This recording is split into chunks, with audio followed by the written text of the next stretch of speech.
Tonight's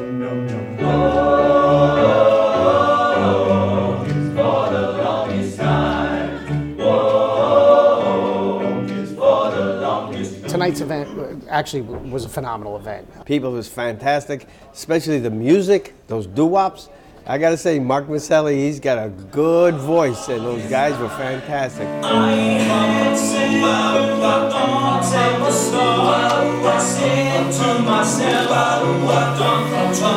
Would everybody please rise for the Pledge of Allegiance?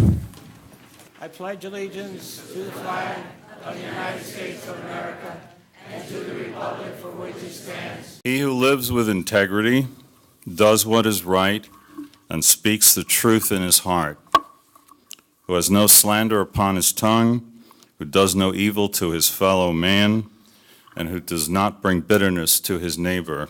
It was an honor to sing here tonight in recognition of Bayonne's 150-year anniversary. For the land of the free and the home of the brave. We were a beach town, then an industrial town, and now we're maybe on the up and coming of a yuppie town. Welcome, everyone.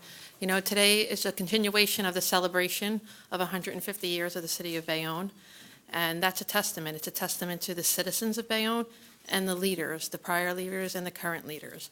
And it's an honor and a privilege to be one of those leaders. Hearing about the history of our first mayor and the foresight he had to vote against, becoming annexed by Jersey City. One guy establishing a police department, realizing the need for safety, bringing in the oil companies and, getting Bayonne on the map. This tradition began in Bayonne with Henry Meggs, the city's founding father. Henry Meggs moved to Bayonne from New York City in 1861. His family dated back to Puritan New England. Bayonne was also convenient for Meggs, who commuted to his office from his home on Newark Bay by ferry and horse and carriage. It was good to see all the living mayors here to celebrate Bayonne's 150th and how we all work together and talk with one another. Take a moment to think of where we are, who we are, and the accomplishments that this city has, which generated what this country is. There is nothing better than to stand here before each and every one of you and say to you, this is the greatest city in the United States and in the world. Things like that are important. I mean, it's just really such a wonderful evening and great to reminisce with people who really who hold Bayonne in the same regard that I do. Indians, Dutch settlers, English colonists thought this a good place to be. And so down the years, through your hopes and cheers, we salute you proudly, praise you loudly, Bayonne, New Jersey, we cheer. It's great to be here this evening for the celebration of Bayonne's 150th anniversary tonight. This evening was a great event. Eventually, Hanson Carrigan's old store was purchased, renovated, and used as a simple city hall until a large red brick Victorian building was constructed on Avenue E in 1892. Looking at the film of the parade back in 1969 and to see what we've been able to accomplish and the greatness of our community and most of all our people. The people of Bayonne have always been very special. Here you see the beginning of it, Mayor Fitzpatrick, 1969. And you notice the color. Isn't this wonderful color? Oh, yeah. Well, it's considering we have it, it's something to be proud of from, that long ago, from 50 years ago. Looking at that video, I remember that parade as a young fellow. I was 7, 8 years old, and I remember my father was one of the police officers marching with the police department. In fact, I'm going to go back in there and see if I can pick my father out in that parade. For those of you who have never seen this was the Diamond Jubilee book for the Our Lady of Mount Carmel. My dad was the chairman.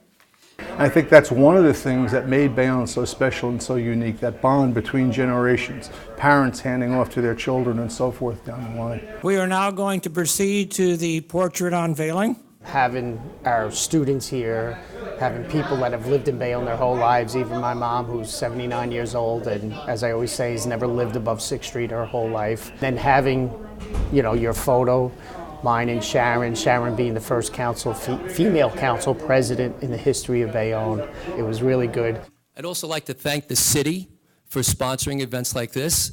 As the Director for Social Studies for the Bayonne Public Schools, I think it is vital that we keep our history alive. So first, we have Brianna Prout, then Yamna Ali, Christina Hanna, Cyril Shanuda, and Adrian Karwowski. And Mr. Mark, are you ready to do some unveiling?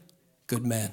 It was one of the best things that I have come to. Terrence P. Ruane began his career in the U.S. Postal Service as a letter carrier in 1975. In May 2009, the City Council chose Ruane to fill the vacancy in the position of council member at large. The voting public elected him to that position in November 2009 to complete an unexpired term. In May 2010, Ruane was elected to the 4-year term as council member at large. On July 1, 2010, his fellow city council members elected Ruane city council president, a position he held through June 30, 2014. Everybody, Terrence Ruane. We hung up the photos of all the council presidents and mayors, and it's very noticeable that I am the only female up there, and I'm proud of that. Sharon Ash Nadrowski was born in Bayonne to Harry and the late Dorothy Ash. She is married to Charlie Nadrowski. They have 3 children, Dana, Brianna, and Charlie Jr. We were also in the Dorothy Harrington chambers when that happened, and Dorothy Harrington was the council person, and she was person for 12 years here, and she was a pioneer and helped lead the way to make this possible for me today. She received a Bachelor of Science degree in Computer Science at New Jersey City University. What's reassuring is how the community and my other colleagues have embraced me and recognize that women are capable, and we will succeed and do more here. Sharon Ash Nadrowski is the City of Bayonne's first female council president. She was elected to the council in 2014 and was re-elected in 2018. Council President Sharon Ash Nadrowski. I'm happy that I was here this evening. Terrence Malloy served as mayor from October 2007 to November 2008. He's a business administrator of the City of Bayonne and is also the Urban Enterprise Zone Coordinator. And in October 2007, the City Council elected Malloy mayor of the City of Bayonne to fill the unexpired term of former Mayor Doria until a special election was held in November 2008. He views helping keep Bayonne Hospital open as his most important accomplishment. Mayor Malloy. It's a great milestone for a community, in particular a community like the City of Bayonne, because it is generational, and you can see the connections between different groups of people that were in this room tonight. Mark A. Smith was born in Bayonne, New Jersey in 1961. He grew up as the son of a policeman and a registered nurse on West 26th Street. In 1983, he passed a competitive test for the Bayonne Police Department. During his career with the Bayonne Police Department, Mark A. Smith rose through the ranks from patrolman to deputy chief. Aside from meeting my wife and becoming a parent twice of my 2 daughters who were both away at school, probably the greatest experience in my life was serving as the mayor of this city. On November 4, 2008, Mark A. Smith was elected to serve as mayor by the voters of Bayonne, completing an unexpired term. He was elected to a 4-year term on May 11, 2010, and served as mayor through June 30, 2014. Mayor Smith led the City of Bayonne's emergency response to Superstorm Sandy, the related power outage, in the storm's aftermath. Since 2018, he has served as the Homeland Security Director for the Hudson County Sheriff's Department. Mark A. Smith is married to the former Patricia Carroll. They reside in Bayonne with their 2 daughters. Thank you. Folks, Mayor Mark A. Smith. My mother always used to tell me every time I got in trouble that my picture was going to end up in the post office. And tonight I was able to say, well, Ma, I think I put it up at City Hall. So it was, it was a pretty special night. Jimmy Davis was born and raised in Bayonne. He graduated from St. Drew's Grammar School and Bayonne High School, and attended St. John's University in the Staten Island campus. He worked in New York City Financial District, and in 1986 he chose to serve his community as a Bayonne police officer. He has been involved in numerous activities, including coaching the Bayonne Police Department's hockey team and raising money for slain police officers and people with autism. He retired from the Bayonne Police Department with the rank of captain. Jimmy Davis was elected mayor of Bayonne in 2014. It all comes down to a common theme, which is the pride in the city of Bayonne. He has given particular attention to redeveloping the former military ocean terminal, properties near the light rail, and the Broadway corridor. The Davis administration has attracted such employers as the Costco wholesale stores and showman fabricators, which construct sets for Broadway shows, television programs, convention, and special events. Mayor Davis also supported changing the Bayonne Board of Education from an appointed body to an elected one. He is married to Jamie Davis and is the father of 3 sons. Mayor James A. Davis. Thank you.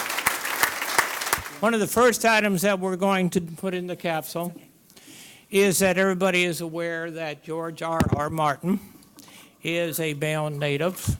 So what we'd like to do is the Bayonne Historical Society is making him an honorary trustee. For the time capsule, I'm presenting a listing of the 18 properties that are local landmarks designated by the Bayonne Historic Preservation Commission. 50 years from now, of what I want those who will be opening the time capsule to see is how bright and beautiful our City Hall was decorated for the holiday season. I am donating our membership list for this year, 2018-2019. I can't wait 50 years from now that I can see when we open up that capsule and I look inside. I'm contributing a Historical Society ornament of the Bayonne Bridge. It was the Society's first ornament from 2002. And I'm presenting tonight some freestyle poetry that adults that have come from other countries think about our wonderful city. I'm donating a copy of the catalog from the exhibit that we had in the month of March at the library, along with a short history about Bayonne and its city halls, and the program from tonight, because I'm really proud. I think we had a great program tonight. George Martin is a friend of mine. And when I told him about the 150th celebration, and I told him about the time capsule, and I asked him if he had anything that he could donate, he has donated a Game of Thrones. And the nice thing about this Game of Thrones is that he actually has his own book plate that he signed. It's history, and I hope our kids will learn about it. It's something that you can enjoy. I mean, it's really exciting.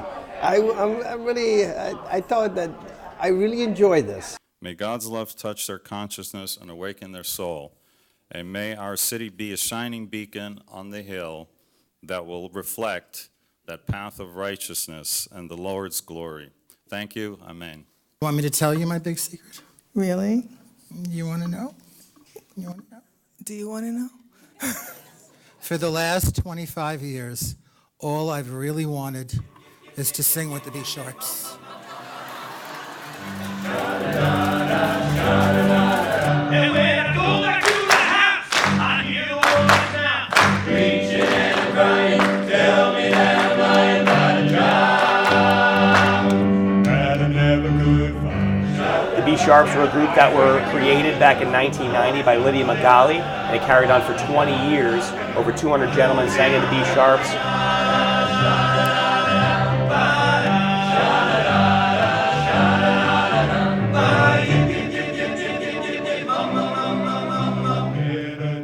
The best part of Bayonne are the people. The people that have started Bayonne and are here today are just the best resource asset we have, and that's what makes Bayonne such a great place that everyone wants to be a part of, and you know that's what makes me confident that Bayonne will be here for 150 more years. I hate to leave you, but I really must say good night, sweetheart.